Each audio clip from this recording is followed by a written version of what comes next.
الحمدللہ الحمدللہ رب العالمین الصلاۃ والسلام علی رسول الکریم فاعوذ باللہ من الشیطان الرجیم بسم اللہ الرحمن الرحیم۔ پچھلے جو لوگ درس میں آئے تھے ان کو یہ یاد ہوگا کہ یہود اور نصارہ کے سوالات کے جواب دیتے دیتے بات یہاں تک پہنچی تھی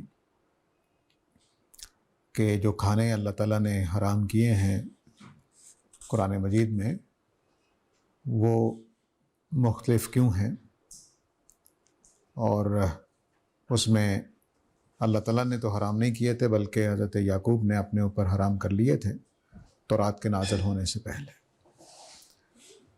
اور اس کے بعد کہا تھا کہ اللہ تعالیٰ نے سچ کہا ہے، اس لیے ملت ابراہیمی کی پیروی کرو جو حنیف تھے اور مشرکین میں سے نہیں تھے۔ تو ملت ابراہیمی کی جو پیروی کا حکم دیا ہے اس کے اندر سے اب ایک اور بحث کو اللہ تعالیٰ نے اٹھایا ہے۔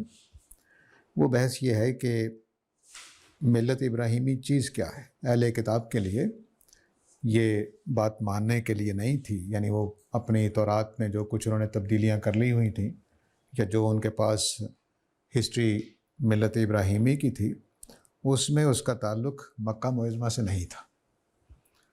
اس کا تعلق وہ ادھر ہی جوڑتے تھے، کنعان وغیرہ میں ہی، وہ مکہ سے نہیں جوڑتے تھے اور نہ بیت اللہ کو کوئی حیثیت دیتے تھے۔ اس لیے وہ بیت اللہ کو، چونکہ اس میں بت بھی پڑے ہوئے تھے، جب یہود آئے ہوں گے تو انہوں نے یہی سوچا ہوگا کہ جیسے آج کل بھی بہت سارے ماہرین کہتے ہیں کہ یہ تو پیگنزم کا ایک مرکز تھا مکہ، خانہ کعبہ۔ نبی کریم صلی اللہ علیہ وسلم نے اس کے اندر اسی پیگنزم کو ذرا توحید پرست بنا دیا ہے۔ تو یہ بعض ماہرین یہ بات کہتے ہیں، کچھ اسی طرح کا ذہن ان کا بھی ہوگا یہود کا، کہ یہ جو بنی اسماعیل ہیں جو حضرت اسماعیل کی اولاد ہیں، یہ بس ایسے ہی جنگلوں میں رہتے رہتے بڑے ہو گئے ہیں، نبی تو ہمارے پاس آئے ہیں، اور ابراہیم علیہ السلام تو ادھر کنعان میں اور مورا میں اور ادھر رہے ہیں، یہاں ان کا کیا تعلق۔ تو اب اللہ تعالیٰ ان کو پیچھے سورہ البقرہ میں بھی اور اب آل عمران میں بھی اللہ تعالیٰ ان کو کہنا ہے کہ ملت ابراہیمی کی طرف آؤ۔ وہاں یاد ہوگا قبلہ درست کرایا تھا، اور یہاں آ کر اب اس گھر کے بارے میں دلائل اللہ تعالیٰ دے رہے ہیں۔ غالباً اس بحث کے بعد جو سورہ البقرہ میں ہوئی تھی اس کے بعد یہ سوالات اٹھا دیے گئے ہوں گے کہ ابراہیم علیہ السلام کا یہاں سے کیا تعلق ہے، ٹھیک ہے۔ اس کو اب اللہ تعالیٰ نے اٹھایا ہے۔ ان اول بیت وضع للناس، جو سب سے پہلا گھر ملت ابراہیمی میں بنایا گیا ہے لوگوں کے لیے، وہ مکہ میں۔ یہاں بکہ کا لفظ بولا گیا ہے، مکہ نہیں بولا گیا، اور اول بیت وضع للناس بولا گیا، اول بیت للہ نہیں بولا گیا، اللہ کا پہلا گھر۔ دونوں باتیں اہمیت رکھتی ہیں۔ پہلی بات یہ کہ وضع للناس یعنی گھر اور بھی ہو سکتے ہیں اللہ تعالیٰ کے، لیکن جو لوگوں کے لیے مرکز کے طور پر بنایا گیا وہ پہلا یہی ہے۔ یہ خاص اس کے اندر بات کہی گئی ہے کہ پہلا گھر جو لوگوں کے لیے مقرر کیا گیا، لوگوں کے لیے بنایا گیا، وہ کون سا ہے؟ وہ مکہ میں ہے۔ یعنی اس کے علاوہ جتنے بھی گھر ہیں وہ لوگوں کے لیے بنے تھے، کہیں قربان گاہ بنی ہوئی تھی، کہیں عبادت کرنے کے لیے، جیسے ہماری مسجدیں ہیں تو ہم جا کے نماز پڑھ لیتے ہیں۔ ایسا نہیں ہے کہ یہ مسجدیں اللہ کا گھر ہیں، اس کا حج کیا جائے گا، اس کا عمرہ کیا جائے گا، اس میں لوگ آئیں گے، ان کے صرف آنے کا بھی ثواب ہوگا، ایسا نہیں ہے۔ تو یہ وہ فرق ہے جو باقی گھروں میں اور وضع للناس والے گھر میں ہوگا۔ تو یہ پہلا گھر ہے جو لوگوں کے لیے مقرر کیا گیا ہے۔ تو وضع للناس میں یہ واضح رہنا چاہیے، ایسا سیدھا ترجمہ کر کے روا روی میں نہیں گزر جانا چاہیے۔ قرآن مجید کے یہ چھوٹے چھوٹے فرق جو ہیں یہ کافی معنی خیز ہوتے ہیں کہ یہ پہلا گھر ہے جو لوگوں کے لیے مقرر کیا گیا ہے۔ قرآن نے دوسری جگہ جو بیان کیا مثابۃ للناس، مثابۃ للناس کا مطلب ہے کہ لوگوں کی ایسی جگہ جہاں وہ آئیں گے، جائیں گے، ٹھہریں گے، عبادت کے لیے رکیں گے، یہ کریں گے، وہ کریں گے، وہ سب کچھ ہوگا۔ جہاں دو تین صفتیں اور بھی ہیں وہ آگے چل کر میں عرض کرتا ہوں۔ دوسرا جو لفظ اہم ہے وہ بکہ ہے۔ بکہ جو ہے یہ عربی زبان میں بک جو ہے بے کاف، یہ شہر کے لیے بولا جاتا ہے، اور عربوں کے ہاں یہ بھی طریقہ ہے کہ کسی اسم کے ساتھ گول تیل لگا دیتے ہیں تو کسی چیز کا نام بن جاتا ہے. ٹھیک ہے، تو یہ بکہ بک سے بنی شہر کے معنی میں، تو مکہ بکہ تن بنا دیا یعنی شہر، وہ شہر جس کا نام بکہ ہے. تو بک کا مطلب شہر ہے اور بکہ خانہ کعبہ والے شہر کا نام ہے. ٹھیک ہے، تو یہ اب اللہ تعالیٰ نے ان کی کتاب کی طرف ریفر کر دیا ہے کہ تمہاری کتابوں میں جو بکہ لکھا ہوا ہے یہ وہ والا بکہ ہے، اس لیے بے کو نمایاں کیا ہے. ورنہ مکہ بول دیتے تب بھی ٹھیک تھا. تو بے کو نمایاں کرنے کا مقصد یہ ہے کہ جو انہوں نے تحریف کی ہے اس کی طرف اللہ تعالیٰ پن پوائنٹ کر کے بتا رہے ہیں کہ یہ وہی شہر ہے جس کو تم نے بکا اور بکا اور پتہ نہیں کیا کیا بنا دیا ہوا ہے، وہ ان کی کتابوں میں ذکر ہے. تو فرمایا کہ یہ وہ پہلا گھر ہے جو لوگوں کے لیے آباد کیا گیا یا مقرر کیا گیا جو مکہ میں ہے، جس کا پرانا نام بکہ ہے. تو بے جو ہے وہ آہستہ آہستہ میم میں بدل گئی. یہ اور بھی بہت سارے لفظ ہیں عربی میں جن کا ایک تلفظ بے والا ہے اور دوسرا تلفظ میم والا ہے. جیسے ہمارے ہاں عقل مند اور عقل مند، ذمہ واری اور ذمہ داری دونوں بولے جاتے ہیں. عقل مند یعنی واؤ، اور عقل مند میں واؤ میم میں بدل گئی ہے. تو ایسا ہی دوسری زبانوں میں بھی اس طرح کی چیزیں ہوتی ہیں، کیونکہ انسانوں کی زبانیں ہیں تو ایک طرح کی حرکتیں ہوتی رہتی ہیں. تو پہلا گھر جو لوگوں کے لیے بسایا گیا وہ مکہ میں، بکہ میں. تو دو باتیں کر دیں. ایک تاریخی بات یہ کہ پہلا گھر ہے جو لوگوں کے لیے بنایا گیا. ہو سکتا ہے کہ حضرت ابراہیم علیہ السلام نے وہاں کنعان سے، اور کے علاقے سے نکل کے آگے کنعان میں کوئی عبادت گاہ بنائی ہو، چھوٹی موٹی مسجد بنائی ہو، اس کا پورا امکان ہے. لیکن جو لوگوں کے لیے گھر بنایا گیا ہے، جو مرکز بنایا گیا ہے جہاں لوگ آ کے رہیں گے، عبادت کریں گے، اس کا حج کریں گے، اس کا طواف کریں گے، وہ صرف پہلا گھر ہے، وہ بکہ میں ہے. اور بکہ کے لفظ میں بے کو ظاہر کر کے واضح کر دیا کہ جو تم نے تحریفیں کر رکھی ہیں یہ اسی شہر کی طرف اشارہ ہے. اب چونکہ جو عربی جانتے ہیں ان کو پتہ ہے کہ بکہ شہر کو کہتے ہیں، اور جیسے مدینہ نبی وسلم کا جو شہر ہے اس کا نام مدینہ ہے، تو مدینہ کا مطلب بھی شہر ہے. تو اس طرح کے نام رکھے جاتے ہیں. تو جیسے ہمارے ہاں گڑھ، کوٹ، کھوٹ، کوٹ، یہ نام رکھ لیتے ہیں علاقوں کے نام. ٹوبہ، یہ جگہ کے لیے بولا جاتا ہے. تو ٹوبہ ٹیک سنگھ یعنی ٹیک سنگھ کا علاقہ. گڑھی شاہو، اب گڑھی جو ہے وہ علاقے کا نام. تو اب آہستہ آہستہ میں گڑھی جانا چاہیے تو اب گڑھی نام پڑ گیا، حالانکہ گڑھی کوئی نام نہیں ہوگا. ایسے ہی مکہ کے معنی، شہر کے معنی میں یہ نام نہیں ہوتا لیکن نام پڑ جاتا ہے. اور مدینہ منورہ نام مدینہ النبی، تو بس مدینہ نام پڑ گیا ہوا اس کا مطلب بھی شہر ہے اور بکہ کا مطلب بھی شہر ہے. مبارکن. اب یہ وہ چیز ہے جو کسی گھر کے لیے یا کسی چیز کے لیے، پہلے تو یہ جان لیجئے کہ برکت کا مطلب کیا ہوتا ہے.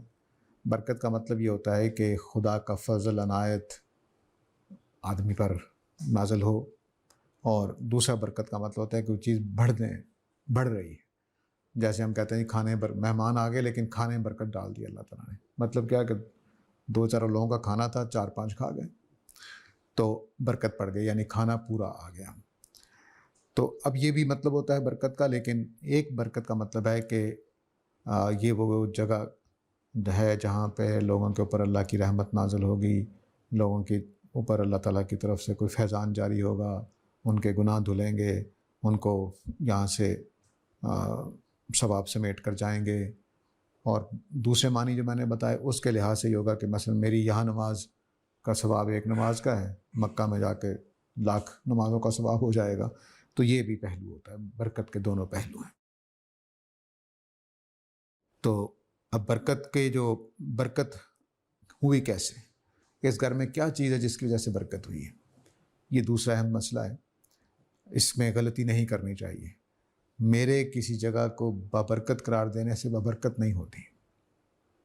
ٹھیک ہے، اللہ تعالیٰ کسی چیز کو، کسی دن کو، کسی جگہ کو، کسی چیز کو، کسی وقت کو اور کسی جگہ کو بابرکت قرار دے دیں تو وہی بابرکت ہے۔ اللہ نے کہہ دیا کہ بھی حج کا دن برکت والا ہے، ہو گیا۔ اللہ نے حضرت موسیٰ کو بلایا طور پہ تو کہا کہ یہ وادی مبارک ہے، یہاں جوتے اتار کے آؤ۔ اس سے پہلے نہ کوئی وادی طوا کا پتہ تھا، نہ وادی طوا کی خبر تھی۔ حضرت موسیٰ آئے ہیں، ان کو وحی کے لیے چنا ہے تو بس بابرکت ہو گئی جگہ۔ بس اللہ نے قرار دے دیا، کوئی پتھر ہے اللہ نے قرار دے دیا بابرکت ہے، کوئی جگہ ہے تب، کوئی دن ہے تب۔ تو ہمارے جتنے دن ہیں، رمضان کا مہینہ بابرکت قرار دیا گیا ہے، جمعے کا دن بابرکت قرار دیا گیا، تو یہ اللہ نے برکت والا بنایا ہے۔ جمعے کے دن میں خود کوئی چیز نہیں ہے، بس اللہ نے کہا کہ جمعے کا دن برکت والا ہے۔ خانہ کعبہ کے ارد گرد جو زمین ہے اس میں باقی مکہ کی ساری زمین ویسی ہے جیسی بیت الحرام کی ہے، لیکن اس کو اللہ نے مقرر کر دیا کہ یہ بیت الحرام ہے، اس کو میں بابرکت بنا رہا ہوں۔ تو کوئی چیز اپنی ذات میں بابرکت نہیں ہوتی جب تک کہ اللہ تعالیٰ اس کو بابرکت نہ بنا دے۔ صرف اللہ کی ذات بابرکت ہے، باقی جس کو وہ بنا دے۔ اب وہ برکتیں کیا کیا ہو سکتی ہیں وہ بعض اوقات پتہ بھی نہیں ہوتا۔ یعنی ایک برکت وہاں کی یہ بھی ہو سکتی ہے کہ آدمی وہاں جائے اور جا کر محسوس کرے کہ توحید کا ایک تصور اس کے ذہن میں جاگزی ہو جائے۔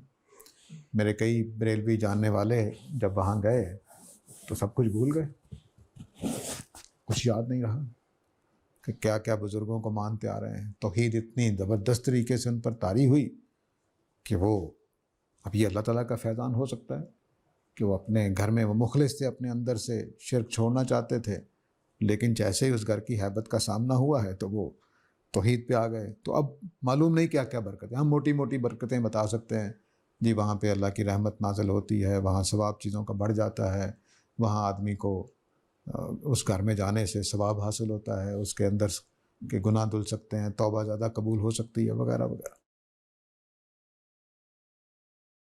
تو برکت کا یہ پہلو۔ اب یہ بتایا کہ یہ پہلا گھر ہے جو لوگوں کے لیے بسایا گیا ہے، ان کے لیے برکت حاصل کرنے کا ذریعہ ہے، وہ یہاں آ کر برکتیں سمیٹ سکتے ہیں۔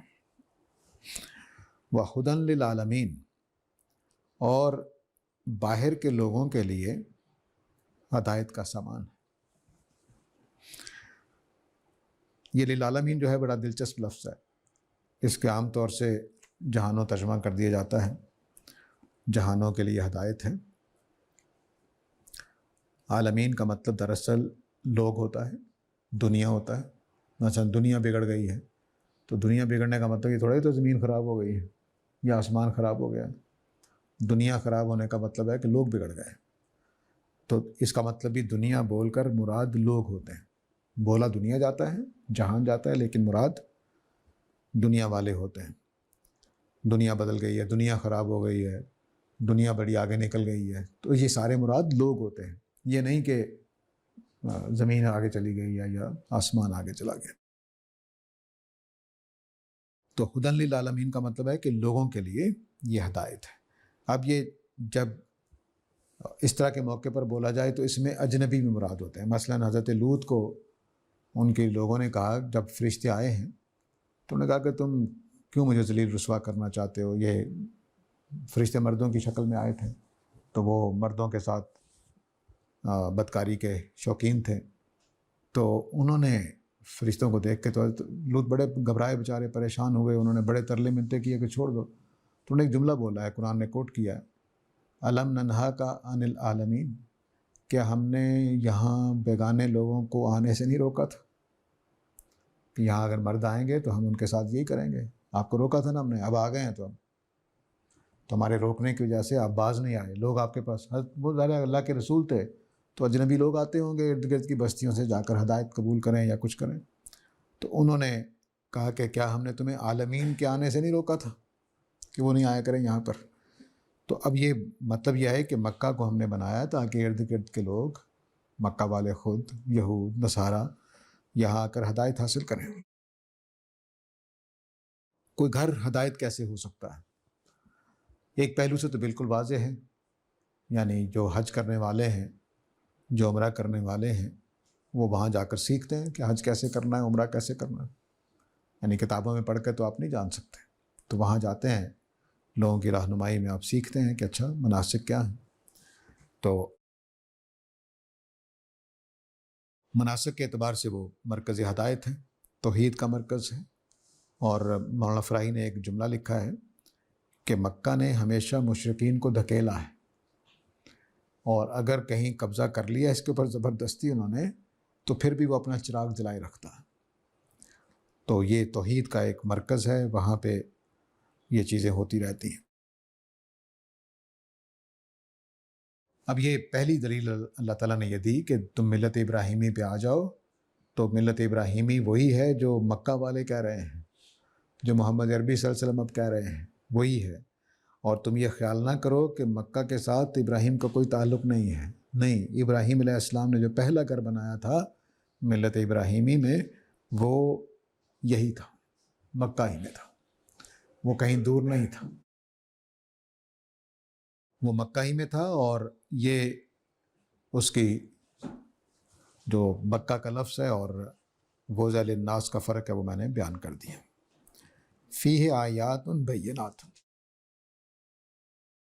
اس گھر کے اندر ہی کچھ ایسی نشانیاں ہیں جو واضح کرتی ہیں کہ ملت ابراہیمی کا گھر مرکز ہے۔ فیہ آیات بینات، مکہ کے اندر، خانہ کعبہ کے اندر کچھ ایسی نشانیاں ہیں جو اس بات کو ثابت کرتی ہیں کہ یہ ملت ابراہیمی کا مرکز ہے، یہ پہلا گھر ہے جو ابراہیم علیہ السلام نے بسایا تھا۔ اب بینات کے بعد دور جدید کے لحاظ سے کولن ڈال دیجئے۔ پہلی کیا ہے؟ مقام و ابراہیم، اس میں ابراہیم علیہ السلام کا گھر ہے۔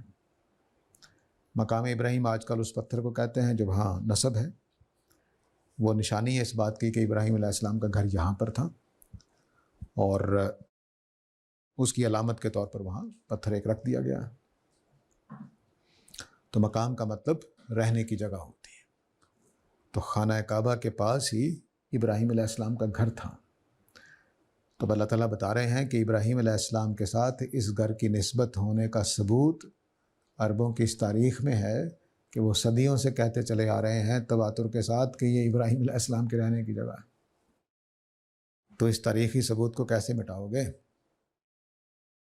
تواتر جو ہے اس کو سمجھنا چاہیے، اللہ تعالیٰ نے اس کو بہت استعمال کیا ہے۔ یہاں پر تواتر کا لفظ تو نہیں بولا اللہ تعالیٰ نے، لیکن عربوں کے تواتر کا حوالہ دیا ہے کہ صدیوں سے اس جگہ کو مقام ابراہیم کہتے چلے آ رہے ہیں۔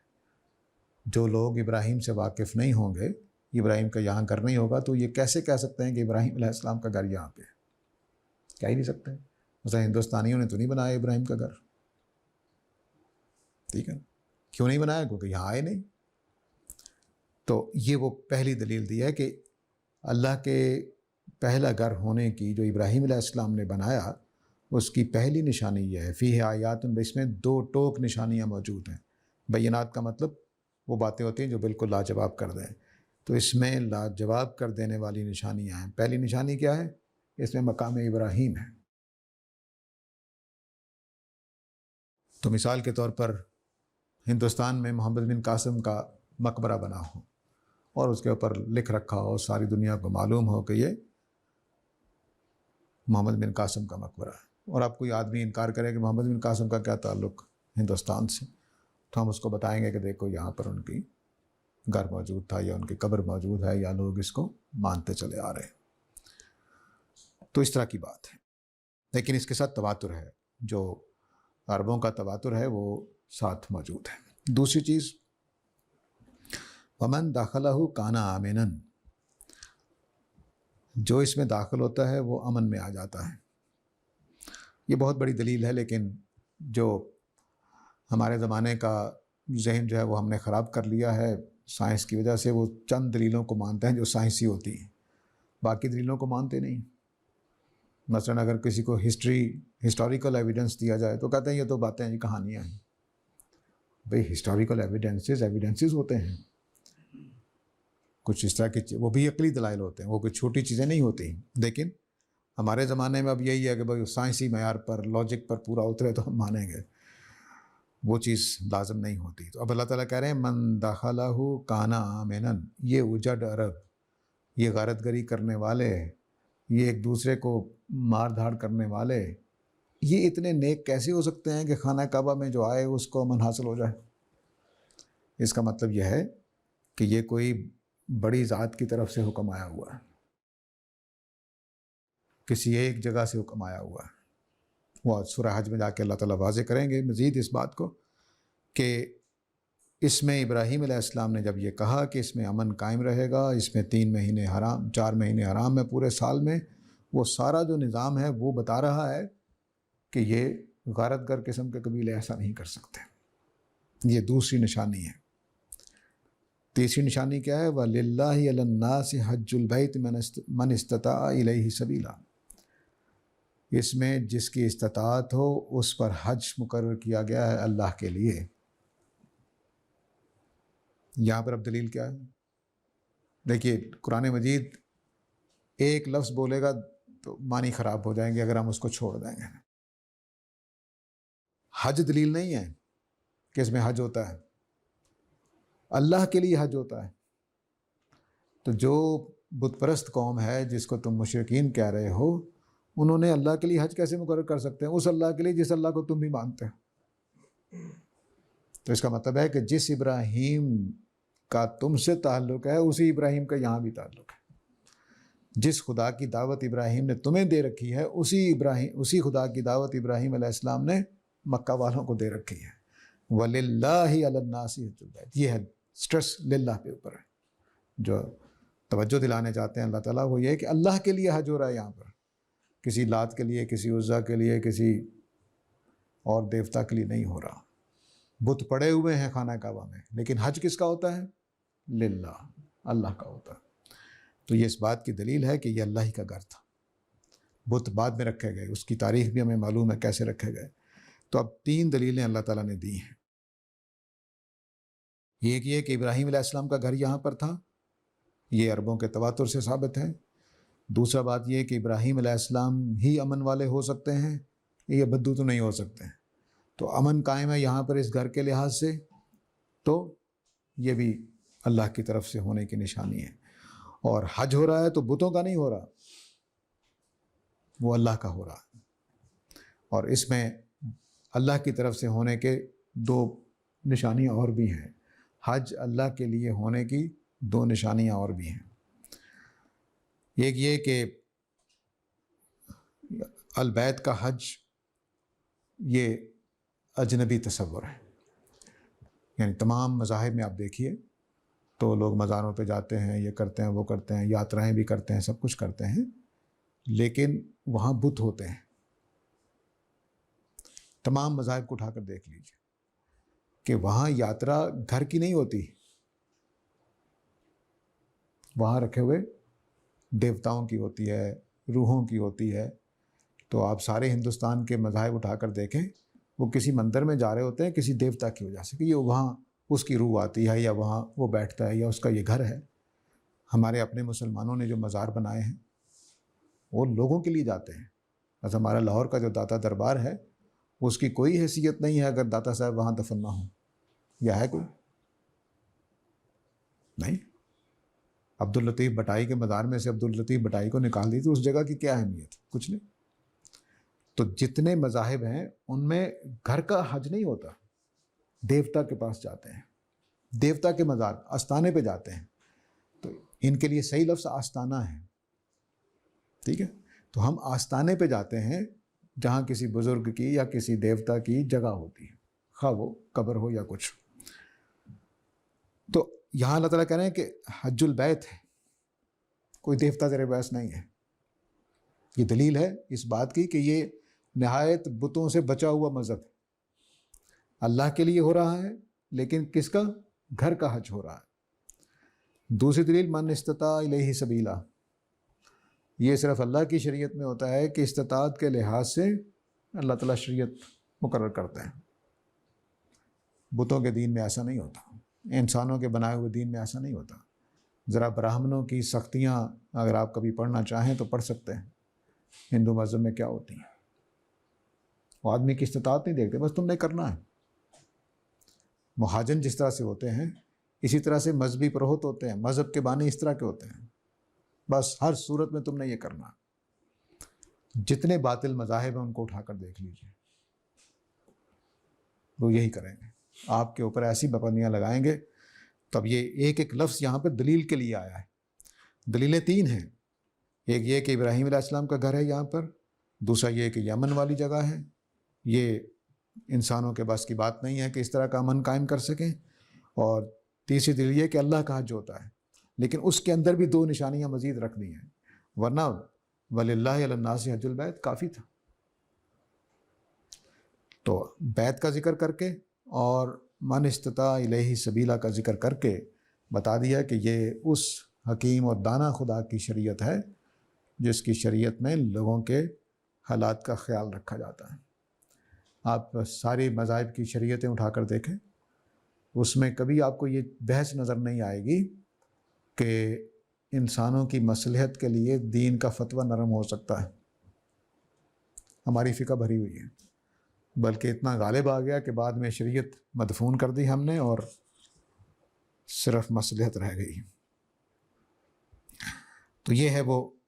اب دیکھیے کہ کوئی لفظ آپ کو زائد نہیں نظر آئے گا، ایک ایک چیز ایسی ہے کہ حیرت زدہ رہتا آدمی کہ اس کو، یہ وہ اس طرح کے مقامات ہوتے ہیں جن سے لگتا ہے کہ یہ انسانی بس کی چیز نہیں ہے کہ اس طرح کا کلام کرے۔ اب بکہ کا ذکر کر دینا عین ممکن ہے کہ نبی کریم صلی اللہ علیہ وسلم کو، ابو بکر کو، عمر کو، عثمان و علی کو کسی کو پتہ نہ ہو کہ اس کا پرانا نام بکہ ہے، ہو سکتا کسی کو پتہ نہ ہو، ذکر کر دیا ہے۔ اور پھر ان اول بیت وضع للناس، میرا نہیں خیال عربوں کو پتہ ہوگا، وہ بس یہی کہتے ہوں گے ابراہیم علیہ السلام نے بنا دیا، بلکہ ہمارے ہاں تو 2 بحثیں اور بھی ہیں جو میں نے جان بوجھ کر نہیں کی ہیں۔ ایک یہ کہ یہ آدم علیہ السلام نے بنایا تھا اور ابراہیم علیہ السلام نے دوبارہ اس کی تعمیر کی ہے، یہ بحث میں نے نہیں کی کیونکہ میرے خیال میں دونوں امکانات موجود ہیں۔ واضح طور پر یہ کہنا ناممکن ہے کہ یہ گھر 2 دفعہ بنا ہے، اور دوسرے میں نے اس لیے نہیں کی کہ یہ مقام جو ہے، یہ مقام تو ملت ابراہیمی کے اندر ہے، اس کو میں باہر نہیں لے جا پاتا۔ یعنی ملت ابراہیمی کی پیروی کرو تو ملت ابراہیمی میں پہلا گھر یہ ہے، مجھے یہ صاف لگتا ہے کہ یہ مفہوم اس کا یہاں پر ہے۔ لیکن بہرحال میں اس کی نفی نہیں کر سکتا کہ حضرت آدم نے بنایا تھا کہ نہیں بنایا تھا، یقیناً مورخین اس پر مطمئن ہیں، میرے اپنے استاد کی رائے یہی ہے، تو اس لیے میں اس کا انکار نہیں کر سکتا۔ لیکن یہ مقام مجھے لگتا ہے کہ ملت ابراہیمی کے حوالے سے، کیونکہ دعوت دی جا رہی ہے کہ ملت ابراہیمی کی پیروی کرو۔ ملت ابراہیمی میں پہلا گھر یہ ہے، ملت ابراہیمی کا نشانی یہ ہے کہ یہاں مقام ابراہیم ہے، ملت ابراہیمی کا اس خانہ کعبہ کے ساتھ تعلق کی نشانی یہ ہے کہ اس میں امن ہے، ملت ابراہیمی کے ساتھ اس کے تعلق ہونے کی وجہ یہ ہے کہ جس خدا کو اہل کتاب تم مانتے ہو اسی خدا کا یہاں حج ہوتا ہے۔ تو یہ وہ پہلو ہیں جو نمایاں کرنا پیش نظر ہے۔ ومن کفر فإن اللہ غنی عن العالمین، تو جس نے کفر کر دیا تو اللہ تعالیٰ تمام لوگوں سے غنی ہے، اس کو ان کی کوئی ضرورت نہیں ہے۔ اب جب اللہ تعالیٰ کی بات واضح کر دیتے ہیں اللہ تعالیٰ تو اس کا انکار کفر ہو جاتا ہے۔ دلائل اللہ تعالیٰ نے دے دیے ہیں، 3 بہت ہی واضح دلائل جس کا کوئی انکار نہیں کر سکتا۔ یعنی کون آدمی ہے جو اس بات کا انکار کرے کہ ابراہیم علیہ السلام مکہ میں نہیں آئے تھے، اسماعیل علیہ السلام کو یہاں آباد نہیں کیا تھا، اور کون آدمی ہے جو یہ انکار کر سکتا ہے کہ صدیوں سے اللہ کے لیے حج ہوتا چلا آ رہا ہے، اور عربوں نے اللہ کا لفظ الگ سے ممتاز کیے رکھا ہے، ہمیشہ اس کے ساتھ کسی کو شامل نہیں کرتے رہے ہیں، بلکہ جو عربوں نے دیوتا بھی بنائے تو وہ فرشتے تھے، جو بنی اسماعیل نے بنائے دیوتا بنائے وہ فرشتے تھے، اور ان کو اللہ کے برابر نہیں رکھتے تھے، اللہ کی بیٹیاں مانتے تھے۔ تو اس سارے عمل میں خود اس بات کی نشانی تھی، اس میں بھی یعنی فرشتوں کو اللہ کی بیٹی ماننے میں یہی مسئلہ تھا، کر تو وہ شرک رہے تھے لیکن وہ اس تصور سے نکل نہیں پا رہے تھے جو اللہ کے بارے میں حضرت ابراہیم اور اسماعیل علیہ السلام کے زمانے سے چلا آ رہا تھا۔ فَإِنَّ اللَّهَ غَنِيٌّ عَنِ الْعَالَمِينَ کا مطلب یہ ہے کہ اللہ تعالیٰ کو تمہارے ایمان لانے کی ضرورت نہیں ہے، تم نئی ملت ابراہیمی کی پیروی کرو گے، نہ صحیح دوزخ میں ڈال دوں گا، مجھے کیا مسئلہ، مجھے تمہاری کوئی ضرورت نہیں ہے کہ تم اگر میری ملت سے نکلو گے، میرے دین سے نکلو گے تو مجھے کوئی نقصان ہو جائے گا، نقصان تمہارا اپنا ہے، تو اس لیے اگر تم خدا کا انکار کرو گے تو خود ہی بھگتو گے، میری طرف سے کوئی مسئلہ نہیں ہے۔ یہ جملہ ایک طرف تو اللہ تعالیٰ کی بے نیازی کا بیان کرتا ہے کہ اللہ تعالیٰ کو ہماری ضرورت نہیں ہے، اس کے گروپ میں شامل ہوں، اس کے ریوڑ میں شامل ہوں کہ نہ ہوں، اس کو ضرورت نہیں ہے، لیکن ساتھ ہی اللہ تعالیٰ کے اس اصول کو بھی بیان کرتا ہے کہ لا اکراہ فی الدین، اللہ تعالیٰ زبردستی تمہیں ہدایت نہیں دیں گے، تمہاری اپنی مرضی ہے، آ جاؤ، بڑی اچھی بات ہے، تمہاری مرضی ہے نہیں آنا تو نہ آؤ، مجھے تمہارا کوئی مسئلہ نہیں ہے، اور یہ نہ سمجھنا کہ میں تمہیں سزا دوں گا تو تمہیں مجھے کوئی دکھ ہوگا، نہیں، میں غنی العالمین ہوں۔ تو یہ وہ بہت ہی اہم آیات ہیں سورہ آل عمران میں جو ملت ابراہیمی کی اصل جڑیں، اصل حقائق کی طرف اشارہ کر رہی ہیں کہ اللہ کا گھر یہ ہے، ملت ابراہیمی کا مرکز اب یہ ہے۔ آپ لوگوں کو یاد ہوگا یہ بھی کہ سورہ البقرہ میں یہ کہا گیا تھا کذالک جعلناکم امۃ وسطا، کس طرح سے ہم نے تمہیں ایک نئی امت کو اٹھا رہے ہیں۔ اب یہاں پر اس ملت کا مرکز کیا ہوگا، اس کا اشارہ ہو گیا۔ قل یا اہل الکتاب لما تکفرون بآیات اللہ واللہ شہید علی ما تعملون، تو ان سے کہیے کہ اہل کتاب تم اللہ کی آیتوں کا کیوں انکار کرتے ہو جبکہ اللہ گواہ ہے اس بات پر جو تم کر رہے ہو۔ یہ اب ظاہر ہے کہ اللہ تعالیٰ بالکل ڈائریکٹ بات کر دی ہے کہ میری ان باتوں کے واضح ہونے کے بعد، میرے مکہ کے بارے میں، ابراہیم علیہ السلام کے بارے میں، ملت ابراہیمی کے بارے میں تمہارے سوالوں کے جواب دینے کے بعد، جو یہاں تک آج کی جو آیت 96 نمبر آیت سے پہلے جو سوالات اور اعتراضات ہو رہے تھے، ان کا جواب دینے کے بعد بھی اگر تم انکار کرتے ہو تو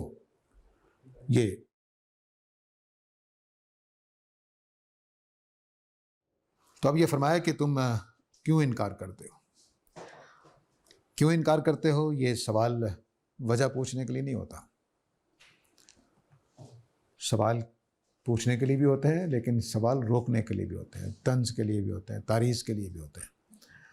تو کہا جا رہا ہے کہ اے اہل کتاب تم اللہ کی آیتوں کا کیوں انکار کرتے ہو۔ اب یہ آیتوں کا نہیں کہا گیا، صرف اللہ کی آیتوں کا۔ اب اس کا مطلب یہ ہے کہ ان کے سامنے بات واضح ہو چکی ہے کہ ہمارا معاملہ اللہ کے ساتھ ہے، یہ جو باتیں اتر رہی ہیں، یہ جو احکام اتر رہے ہیں، جو یہ سوالوں کے جواب اور اعتراضات کے جواب اتر رہے ہیں، یہ اللہ کا کلام ہے، اور اللہ کا کلام ان پر واضح تھا۔ اس واضح ہونے کے بعد پوچھا جا رہا ہے کہ تم کیوں انکار کر رہے ہو۔ اللہ کی آیتوں تو انکار نہیں ہونا چاہیے، تم کیوں کر رہے ہو۔ اللہ کی آیتوں کے سامنے تو جھک جانا چاہیے، تم کیوں نہیں جھک رہے ہو۔ اللہ کی آیتیں سن کر تو سب کچھ چھوڑ دینا چاہیے، تم کیوں نہیں چھوڑ رہے ہو۔ یہ ہے سوال۔ تو یہ اصل میں سوال کرنے کا مطلب کیا ہے؟ سوال کرنے کا مطلب یہ ہے کہ یہ بات واضح کی جائے کہ یہود نے نہ ماننے کی ٹھان رکھی ہے، اللہ کی آیتیں ہونے کے باوجود یہ نہیں مانیں گے، ان پر واضح ہونے کے باوجود کہ یہ اللہ کی آیتیں ہیں یہ قبول نہیں کریں گے۔ جن نفیس لوگوں نے کرنا تھا وہ کر چکے، لیکن جنہوں نے نہیں قبول کرنا انہوں نے نہیں کرنا۔ تو بحث یہ نہیں ہے کہ یہ اللہ کا کلام ہے کہ نہیں ہے، یہ بحث ہی نہیں ہے، یہ ثابت ہو چکا ہے ان پر کہ اللہ کا کلام ہے، لیکن وہ اللہ کی آیتوں کا انکار کر رہے ہیں۔ اور آپ لوگوں کو یاد ہوگا جب سورہ البقرہ کا ہم نے درس کا آغاز کیا تھا تو پہلی 33-35 نمبر آیت میں ہی ابلیس کا ذکر آیا تھا۔ تو ابلیس نے کیا کیا تھا یاد ہے آپ لوگوں کو؟ کہ خدا کے سامنے خدا کا حکم سن کر آدم کو سجدہ کرنے سے انکار کیا تھا۔ اس کے لیے تو اس میں کوئی شبہ نہیں تھا نا کہ یہ اللہ کا حکم نہیں ہے، کہ ہے، ڈائریکٹ سن رہا تھا۔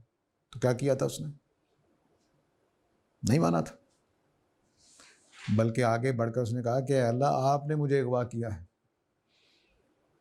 اب میں آپ کے ان بندوں کی راہ میں بیٹھوں گا، ان کو گمراہ کروں گا۔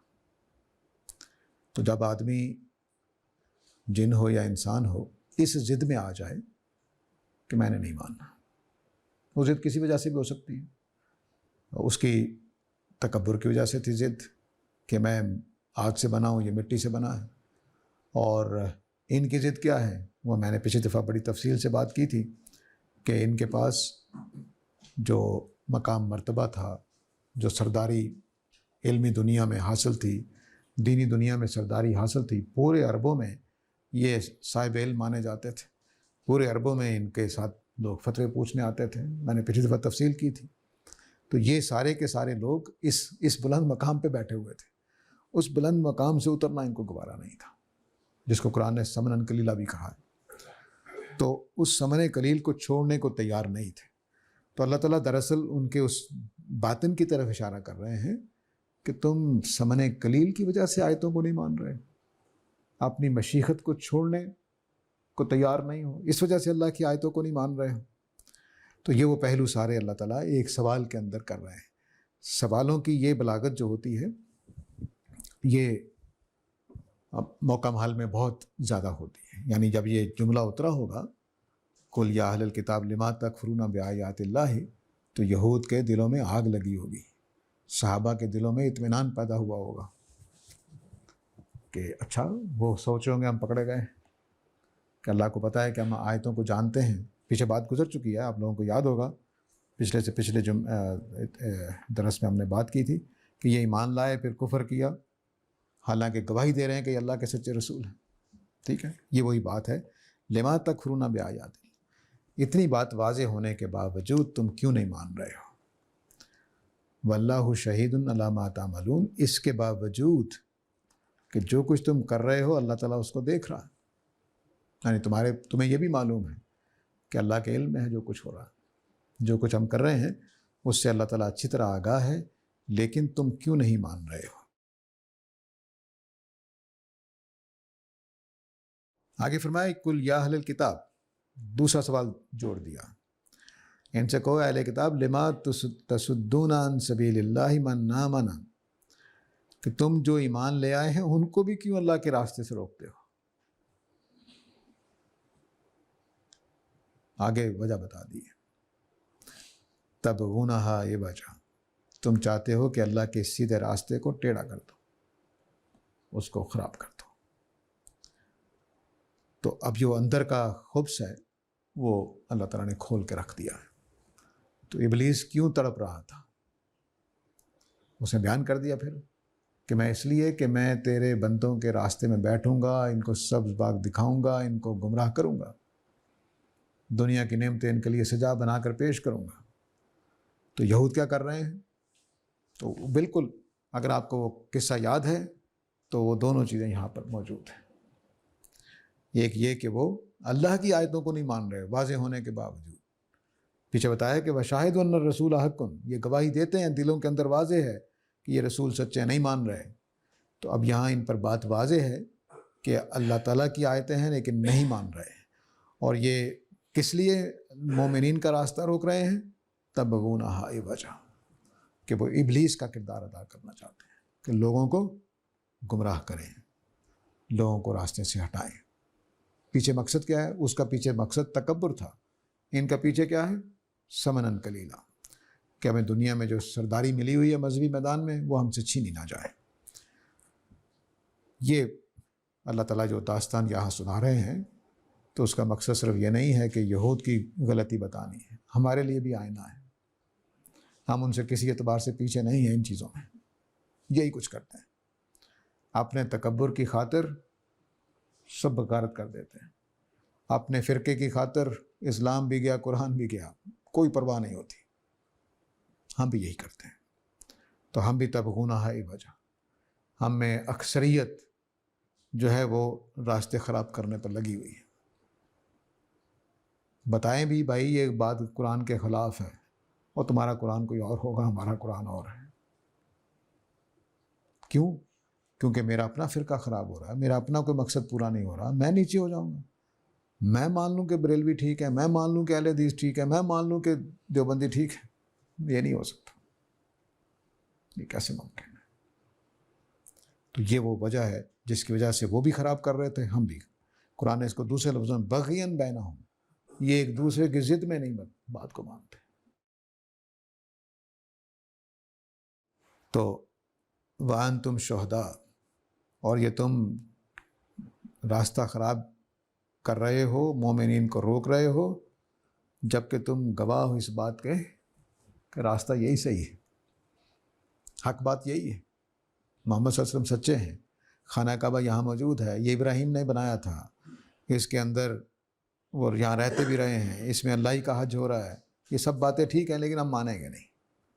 کیوں؟ بیت المقدس ختم ہوتا ہے، بیت المقدس کی حیثیت جاتی رہتی ہے، خانہ کعبہ کو مرکز ماننا پڑے گا، اب اس کی طرف منہ کر کے نمازیں پڑھنی پڑیں گی، یہ کیسے ہو سکتا؟ عربوں کو مقام مل جائے گا، بنی اسماعیل جن کو ہم بدو کہتے ہیں، جن کو ہم امی کہتے ہیں، وہ سرداری کے مقام پہ آ جائیں گے، یہ نہیں ہوگا ہم سے۔ تو یہ وہ جذبہ تھا جو اہل کتاب کو اس جگہ لا کے کھڑا کر دیا کہ وہ گواہی دے رہے ہیں کہ رسول سچے ہیں لیکن ماننے کو تیار نہیں ہے۔ یہ رسول سچے والی آیت ہے، یہ 86 ایسی سورہ کی، آپ دیکھ سکتے ہیں کہ انہوں نے بالکل مانا، دلوں سے مانا، اپنی مجلسوں میں جا کر مانتے تھے لیکن کہتے تھے باہر جا کر یہ بات نہیں کرنی۔ تو وَأَنْتُمْ شُهَدَاء، اوپر کہا تھا اللہ تمہارے کاموں پر گواہ ہے، اب اللہ تعالیٰ کہتے ہیں وَأَنْتُمْ شُهَدَاء، تم بھی اپنے کرتوتوں پر گواہ ہو، مانتے ہو کہ سچائی یہی ہے لیکن ماننے کو تیار نہیں ہو۔ تو یہ جو موازنہ ہوتا ہے بعض اوقات یہ بڑا دلچسپ ہوتا ہے، ایک جگہ اللہ تعالیٰ گواہ ہے، ایک جگہ تم خود گواہ ہو، اپنے عملوں پر خود گواہ ہو۔ وَمَا اللَّهُ بِغَافِلٍ عَمَّا تَعْمَلُونَ، اور جو کچھ تم کر رہے ہو اللہ اس سے غافل نہیں ہے۔ یہ اوپر والا جملہ وَاللَّهُ شَهِيدٌ عَلَىٰ مَا تَعْمَلُونَ اور یہ جملہ وَمَا اللَّهُ بِغَافِلٍ عَمَّا تَعْمَلُونَ، یہ دونوں جملے جو ہیں وہ دھمکی کے جملے ہیں۔ جب کسی مجرم کو کہا جاتا ہے کہ میں سب جانتا ہوں تو اس کا مطلب ہوتا ہے کہ بس پکڑے جاؤ گے، کچھ کسی وجہ سے میں نے ڈیل دے رکھی ہے، مہلت دے رکھی ہے، وگرنہ یہ قرآن مجید نے بیان کیا، میں اس کو کئی دفعہ پہلے بھی بیان کر چکا ہوں کہ اللہ تعالیٰ نے یہ لوگوں نے جب سوال کیا کہ اللہ تعالیٰ عذاب کیوں نہیں لے آتے، لے آئیں، ہمارے مطالبے پر لے آئیں، تو اللہ تعالیٰ نے کہا ایک جواب بڑا زبردست ہے کہ جو میں نے پہلے طے کر رکھا ہے اس کو میں کیسے تبدیل کر دوں، میں نے طے کر رکھا، تو طے ہو چکا ہے کہ میں نے دنیا کو امتحان کے لیے بنایا ہے، اس میں لوگوں کو میں نے مہلت دینی ہی دینی ہے، اس میں لوگوں نے کفر کرنا ہی کرنا ہے، اس میں لوگوں نے قتل کرنے ہیں، اس میں لوٹ مار کرنی ہے، اس میں پاکستان جیسی سیاست ہونی ہے، سب کچھ ہونا ہے، اس کی کوئی میں نے رکاوٹ نہیں ڈالنی، ہونے دینا ہے، کہاں تک ہونے دینا ہے وہ بھی اس کو پتہ ہے۔ تو میں تب عذاب فوراً بھیجوں کہ جب میری رائے تبدیل ہو جائے کہ بھئی اب مہلت ختم کر دی جائے، تو میں نے تو پہلے ہی سوچ سمجھ کے غلطی کے بغیر رائے بنائی تھی، تو اب تبدیل کرنے کی کیا وجہ ہے؟ تو اس کو اللہ تعالیٰ نے کہا کہ پہلے اگر نہ لکھ رکھا ہوتا میں نے، تو پہلے جو لکھا گیا سو لکھا گیا۔ اب اللہ کی یا تو علم میں کمی ہے، نقص ہے، ہمیں تو ہوتا نا جی پہلے ہم نے سوچا تھا کہ اس طرح کریں گے، بعد میں پروگرام بدل لیا اور یو ٹرن بھی لے لیتے ہیں کیونکہ غلطی سامنے آ جاتی ہے۔ تو اللہ تعالیٰ تو ایسے نہیں کہ ان کو غلطی پتہ چلے تو اب اوہو کاش میں نے یہ کر لیا ہوتا، کاش میں نے وہ کر لیا ہوتا، تو اس لیے اللہ تعالیٰ پھر تو یہاں پر وَمَا اللَّهُ بِغَافِلٍ عَمَّا تَعْمَلُونَ کا مطلب ہے کہ مجھے پتہ ہے جو کچھ تم کر رہے ہو، جو کچھ تم نے کرنا ہے، تو تم مجھ سے بچ کر نہیں جا سکتے، لیکن میں فوراً نہیں پکڑوں گا اپنے ٹائم پر جو میں نے پہلے سے طے کر رکھا ہے۔ چنانچہ سورہ توبہ تک ہم جب پہنچیں گے، جب ان کو پکڑا گیا ہے تو وہاں تک ان کے لیے مہلت ہی مہلت تھی۔ تو یہاں وقت ہو گیا ہے، وآخر دعوانا الحمدللہ رب العالمین۔